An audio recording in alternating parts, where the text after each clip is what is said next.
Autonomia del Veneto, referendum 22 ottobre. Occasione vera o truffa?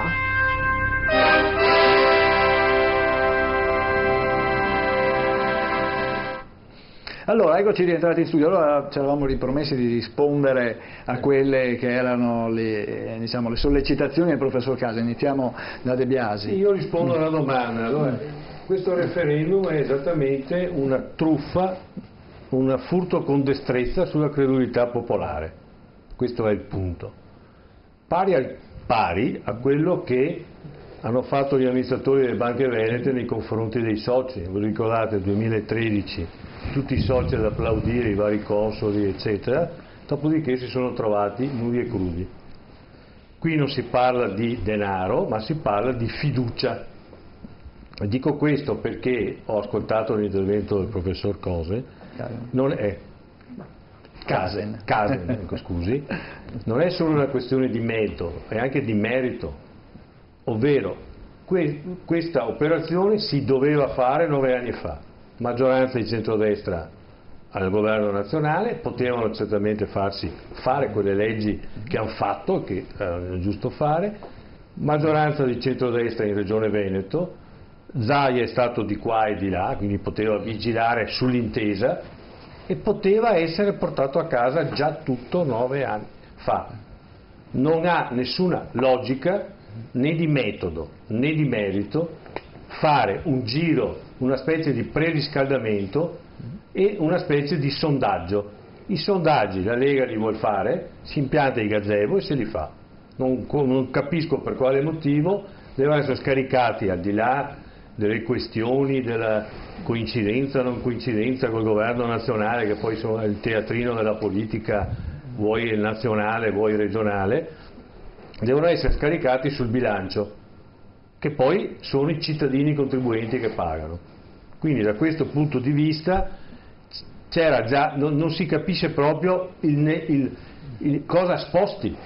Il giorno dopo, a maggio 2016, il governo dà l'avvio alla procedura dell'articolo comma 3 ex articolo 116. Il Presidente aveva titolo di sedersi e iniziare a trattare. Aveva fatto una proposta, sì, aveva titolo perché le delibere ci sono, anzi colgo l'occasione, visto per dire al signor Presidente pro tempore della Regione Veneto che nel sito istituzionale della Regione non metta solo le leggi con i quesiti bocciati, ma che non sono bocciati, così la credulità popolare crede che siano ancora in vigore, perché noi abbiamo la legge 15 e 16 nel sito istituzionale con tutti i 6 quesiti, 5 di questi non esistono più, quindi o si cassano, come dice la Corte, e si mette la sentenza della Corte, in cui tutti possono leggere quali sono, cos'è rimasto, che ci sia una comunicazione perché tutto chiara. questo è un discorso meramente evocativo. Vuoi tu maggiore autonomia per il Veneto è del tipo, vuoi tu bene alla mamma?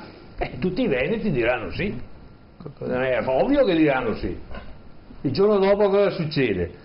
Succede che il nostro Presidente pro tempore dovrà iniziare a risedersi laddove aveva interrotto il 16 maggio, con la sua famosa lista delle materie già mandate, con anche un'altra questione non di poco conto, che è quella che all'articolo 56 dell'allegato A chiede 9 decimi, la Corte Costituzionale boccia l'80% e noi ci presentiamo a Roma chiedendo il 90%. Come se questi saranno idioti, avranno paura, ma insomma, non è che possa funzionare così. La domanda è, caro Ciambetti, voi cosa vi aspettate? Il 90, l'80 o meno? Questo è un primo punto. La seconda questione, anche perché evidentemente occorre che i veneti sappiano che la Regione Veneto è una delle 15 regioni a statuto ordinario. Dall'opuscolo della Lega appare che noi siamo terzi nel credito fiscale.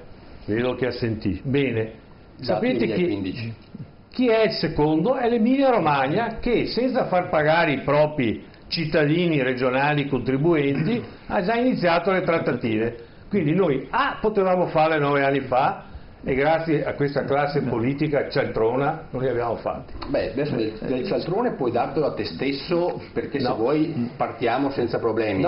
Quindi cialtrone vuol dire, guardati il vocabolario, cosa vuol dire? Cioè, per classe politica cialtrone. Di quelle inesattezze, e scusami se mi permetto di interromperti, le spiegherai dopo, le mie esattezze le spiegherai dopo. Ma certamente, e come senza problemi anche. Allora, vado avanti. Classe politica cialtrona, basta vedere anche sulla Pedemontana, ormai abbiamo raggiunto che fra poco i tempi della Pedemontana sono uguali a quelli della Salerno-Reggio Calabria, quindi possiamo esportare questa classe politica, anzi meglio mettere ad amministrare il Sud. Seconda questione, noi non possiamo avere una situazione per cui si vende un sogno, come un uomo di qualsiasi uomo, un venditore di tappeti, e il giorno dopo, molto più prosaicamente, si deve andare a trattare le materie che già si sanno, perché l'attuale presidente pro tempore della regione è dal 2006, cioè da 11 anni che studia la pratica. Penso che abbia imparato qualcosa, o avrebbe dovuto imparare qualcosa. Quindi noi siamo, perché non si sprechi ulteriore tempo, siamo per la revoca del referendum. I soldi, come ho scritto al capogruppo Berti, che non mi ha risposto, la giunta regionale ha fatto un ottimo provvedimento ad agosto, che è quello di implementare per prima i LEA a proposito dell'assistenza odontoiatrica. Si prendono quota parte dei soldi rimasti, si implementano per l'assistenza odontoiatrica e della fascia 0-14 e del persone anziane, più tutti gli altri categorie di disabili, e non si spreca tempo e denaro. Chiarissimo De Biasi. Ciambetti. Facciamo chiarimenti sulla cortina fumogena stesa in questi minuti. Sulla Pedemontana noi abbiamo ricevuto l'opera dal commissario governativo il 1° gennaio 2017, tanto per essere chiari, e stiamo risolvendo un problema che altri non hanno voluto risolvere. Emilia Romagna, a parte che Emilia Romagna non ha iniziato una trattativa, perché va il 26 settembre con un provvedimento che neanche è previsto dallo statuto dell'Emilia Romagna in Consiglio regionale, e l'Emilia Romagna parte con questa cosa con una velina scritta in via del Tritone a metà luglio 2017 e parte esclusivamente per tentare di fare vedere che si potevano fare altre strade. Gli amministratori regionali, come tu dovresti ben sapere, applicano le leggi e la legge che stiamo applicando è una legge votata dal Consiglio regionale e approvata dalla Corte Costituzionale. Io ero presente in Corte il 28 aprile 2015, ero presente e ho visto la Corte che entrava sicura e decisa di bocciare tutto e uscirne molto titubante dopo la difesa fatta dalla Regione. Prima diceva il titolo, è occasione vera, è occasione unica, no occasione vera. Leggo testualmente: ora, un referendum consultivo, quale quello previsto dalla delibera in esame, non può non esercitare la sua influenza di indirizzo di orientamento nei confronti delle fasi successive del procedimento statale. Leggo un altro passaggio che più o meno dice le stesse cose, quindi che un referendum, anche se consultivo, influenza la legge statale. E queste sono le sentenze del 92 e del 2000 che hanno bloccato i referendum chiesti dalla Regione del Veneto, perché con un referendum ed un risultato importante che arrivi da milioni di cittadini veneti, i 16 anni di non applicazione della modifica costituzionale del titolo V del 2001 sicuramente dovranno essere presi in considerazione. Se non si sono applicati per 16 anni è perché non si è voluto applicarli. Governi di centrodestra, governi di centrosinistra. Ripeto, cos'era il programma elettorale del 2008, che erano i costi standard, che era l'unico modo di mettere a regime le regioni canaglia che spendono male le risorse pubbliche, e quindi si andava, ripeto, con una legge che era pronta, con dei decreti che erano pronti, a modificare fondamentalmente le basi del bilancio nazionale, cosa che non si è voluto fare perché Roma non vuole cambiare le cose e la forza per cambiare le cose deve venire dal popolo e il referendum è l'unico sistema per far capire a Roma che i veneti vogliono cambiare lo status quo. Dal 22 ottobre, il giorno dopo, le cose non saranno come prima, mai, perché se il referendum fallisce, va poca gente a votare, la richiesta di maggiore autonomia verrà messa nel cassetto, non verrà assolutamente esercitata da nessuno e Roma non ti darà niente. Se andranno milioni di veneti a votare e a sostenere questa richiesta, le cose potranno cambiare. Non sarà semplice, non sarà facile, però ripeto, la scaletta di cosa fare noi l'abbiamo già pronta, l'importante è che i veneti diano forza a queste richieste. Valerio, scusa, nel maggio 2016 mi permetto di dire, Zaia stava applicando la legge che diceva va a contrattare con il governo un testo di quesito che possa essere messo sulla scheda e il governo non ha voluto trattare il testo del quesito. Valerio, il mondo dell'imprenditoria cosa chiede e cosa si aspetta da questo referendum? Allora, intanto si aspetta di poter lavorare nel modo più semplice e efficace possibile. Un imprenditore non si aspetta di lavorare con i soldi della regione o dello Stato, perché deve avere in ciò che fa la certezza di poterlo mantenere e poter creare quei margini sufficienti a farlo crescere. Quindi noi non chiediamo aiuti, noi non chiediamo maggiori autonomie, noi chiediamo che chi ci governa ci metta nella condizione di poterlo fare con la massima serenità. Ecco, in generale questo. Sì, ma sul quesito, diciamo, del referendum, cioè quindi una possibile maggiore autonomia, è un qualche cosa che è auspicabile? Ma allora, questa possibile maggiore autonomia, forse sarebbe il caso di ricordare a che cosa potrebbe essere applicata, perché questo è un sogno, d'accordo, e su questo siamo tutti d'accordo.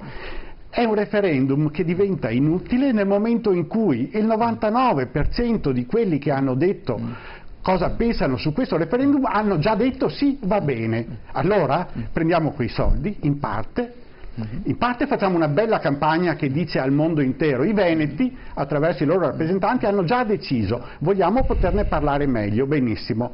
Il resto dei soldi li usiamo per ridurre, per esempio, le addizionali regionali, dove ci sono. Non c'è nessuna addizionale regionale in Veneto. Ma lei mi stupisce? Sulla cosa, sul bollo di sicuro. Beh, quello è il bollo auto, non è un'addizionale regionale. È un'addizionale diversa. Lei quando dice addizionale dovrebbe sapere che l'addizionale è IRPEF, è IRAP. Io sto parlando delle differenze, cioè di ciò che è nel potere del governo locale di modificare o no. Boh, a questo mi riferisco. Ma questo è una cosa così. Altro è come viene usata l'autonomia, perché di nuovo il problema è quello della qualità della classe dirigente. E il Veneto, che pretende, per certi versi giustamente per il suo popolo, per quello che sa esprimere, una maggior possibilità di decidere, poi quando va a decidere a livello di organizzazione più generale crea delle cose mostruose, perché quello che abbiamo fatto noi nel Veneto con le due banche e con quelle prima, col Mose, che è lo scandalo forse europeo più grande in assoluto, con la Pedemontana, con i vari federalismi delle piccole organizzazioni di comuni, il Coseco, il Bacino Padova 3, tutti quelli, perché noi poi scendiamo, se noi chiediamo più autonomia dallo Stato, poi dobbiamo darne di più alle organizzazioni locali. Allora scendiamo al federalismo delle province, che già in parte c'è, o cerca di essere attuato, a quello dei comuni e poi a quello delle frazioni e poi a quello dei bacini anche, parentesi. Allora noi vogliamo avere chiarezza, c'è un referendum, lo ripeto perché forse prima mi sono espresso molto male, dobbiamo capire a che cosa serve, se avrà un effetto e se poteva ottenere lo stesso effetto, cioè la ricerca di un dialogo ulteriore, in altri modi. Questo dovrebbero chiederlo ogni volta che qualcuno va a una trasmissione e dice io sono pro e sono contro, dovrebbero dire: ci ricordiamo per favore di cosa stiamo parlando, perché forse i cittadini se lo dimenticano, e se lo dimenticano facilmente spinti dall'afflatto emotivo. De Biasi. Allora, puntualizzo velocemente perché il tempo scappa via. Il Veneto da sempre è un gigante economico e un nano politico, purtroppo. Questo è il punto. Non è che passata la prima Repubblica con la seconda abbiamo fatto salti di gioia. Ripeto, questo referendum è inutile sotto ogni profilo. Esattamente un presidente eletto 2 anni fa, non 100 anni fa, con il 50,01 dei voti, più di 1 milione di veneti che ha dato la fiducia. Io non l'ho votato, ma pretendo che adesso lui vada a Roma a trattare senza referendum, senza sprecare altri soldi. No, avere la spinta di cosa? Perché nel 2008 non si è trattato perché era un governo nazionale a fare le leggi nazionali, e io intanto come Veneto avrei preferito che avessero pensato anche al Veneto. Nel 2016 non si va a trattare, e non voglio entrare nella polemica perché tanto io non è che devo difendere il governo, perché il centro-sinistra del Veneto, per come si è comportato, il PD io lo chiamo il partito dormiente o connivente a seconda di come si comporta, pensando proprio al Mose. Nel 2016 non si presenta perché bisogna interpellare i cittadini, ma io ti eleggo anche se quando rappresenti anche me, e tu devi trattare, no chiedermi ancora il sogno. Quindi il 22 ottobre non si va a votare. Noi siamo per revoca del referendum, destinazione di soldi ad altre cose, del sociale, stare a casa. Benissimo, perfetto. Questo è il segnale politico vero. Ci ricordiamo di cosa stiamo parlando? Fino al 4 dicembre dell'anno scorso stiamo parlando di togliere competenze alle regioni. Era quello che voleva il governo in carica. Voi pensate che il governo in carica avrebbe dato qualcosa a chi stava invece togliendo con riforma costituzionale? Mi permetto una parentesi su Banche Mose. Mose è legge nazionale, controllata dal Ministero dei Lavori Pubblici. Nel comitatone 30 persone, 3 sono venete, presidente della regione, sindaco di Chioggia e sindaco di Venezia. Sì, ma non è che non pesino poco, Su 30 persone, 3 sono venete e il resto sono ministeriali. Senti, se la inchiesta si è fermata a livello locale e dirigenziale di qualche ministero, è perché se andava oltre veniva avvocata a Roma e i giudici hanno fatto bene a fermarsi qua per colpire chi potevano colpire. Mi permetto di dire che sulle banche io ho partecipato a assemblee di associazioni di categoria dove venivamo tacciati come politici, nano politico. Mi sembra che all'interno delle banche non ci fossero rappresentanti politici. Tutte le associazioni di categoria che non hanno fatto nessuna autocritica. Perfetto. Qualcuno che dal palco pontificava contro i politici era in CDA e non si accorgeva, o forse era connivente, quel danno è fatto dagli azionisti. Quindi facciamo chiarezza e non prendiamoci colpe che non sono, ripeto, di qualcuno. Anche sulle banche la vigilanza aspetta qualcun altro, non sicuramente la Abbiamo ragione. bisogno di chiudere, cos'altro? È un'unica possibilità che viene dai cittadini, è un atto democratico, sulla democrazia io non scherzo, e quindi se i veneti vogliono effettivamente cambiare le cose lo possono dimostrare con un voto il 22 di ottobre. Professor Caseni, il Veneto è una regione speciale per tanti aspetti, no? Tutte le tradizioni come tutte le altre regioni, purtroppo l'Unità d'Italia ha omologato gli italiani e non ha mantenuto le specificità che ogni regione aveva. Io penso che se vince, attenzione, qui c'è un impegno futuro, perché se vince il centrodestra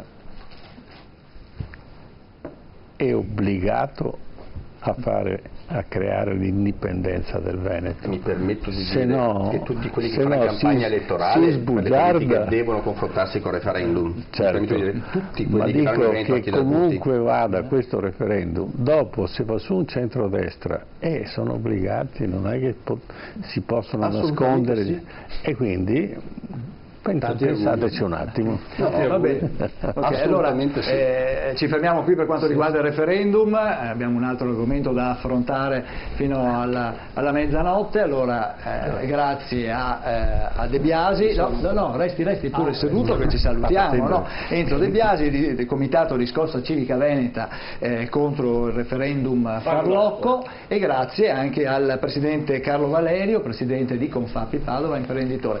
Il Presidente Ciambetti Giorgetti resta con noi, ci fa compagnia ancora per parlare della questione Africa e dei migranti. Andiamo in pubblicità e ci rivediamo tra poco.